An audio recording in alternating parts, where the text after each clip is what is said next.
అందరికీ నమస్కారం. నేను మీ ఫణకిషోర్ శర్మ.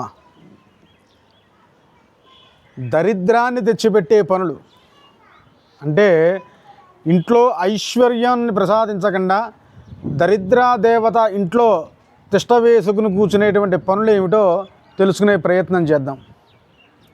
శ్రద్ధగా వినండి. ప్రప్రథమంగా డబ్బులను విసరగొట్టడం. రెండవది, భోజనం చేసేటప్పుడు కంచాన్ని ఒళ్ళో పెట్టుకుని కూర్చుని భోజనం చేయడం. 3, పిల్లల్ని వెడంచేత్తో కొట్టడం. 4, ఎప్పుడు చూడు మాసిన బట్టలు వేసుకుని తిరగడం. 5, ఇంట్లో కూర్చుని తల దువ్వుకోవడం. 6, ఎప్పుడు ఇంట్లో అసభ్యమైనటువంటి మాటలు మాట్లాడుతూ ఉండడం. ఇంట్లో ఎప్పుడూ కూడా ఉతికిన బట్టలు మడతలు పెట్టకుండా కుప్పలుగా పడి ఉంచడం. ఇంట్లో ఎప్పుడూ చెత్తని కుప్పలుగా పక్కన మూలన పేర్చి ఉంచుకోవడం. కాళ్ళు కడుక్కోకుండా ఇంట్లో ప్రవేశించడం. ప్రదోషకాలం అనగా సంధ్యా సమయంలో నిద్రపోతూ ఉండడం. భోజనం చేసేటప్పుడు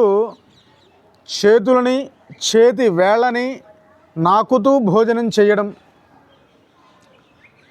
భోజనం చేసేటప్పుడు కావచ్చు, ఏదైనా అల్పాహారం తినేటప్పుడు కావచ్చు, లేదా ద్రవ పదార్థం అనగా మంచినీళ్ళు తాగేటప్పుడు శబ్దం వస్తూ తినడం తాగడం చెయ్యరాదు.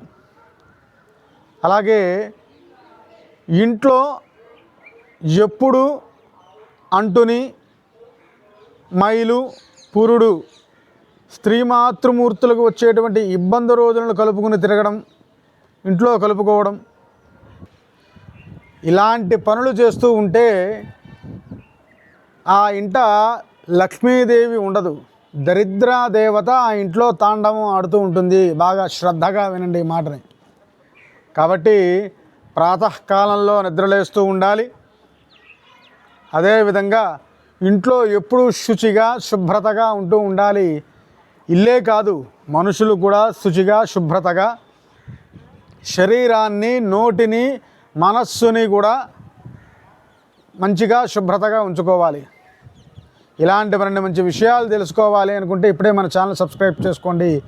సర్వేజనా సుఖినో భవంతు. జై శ్రీరామ్.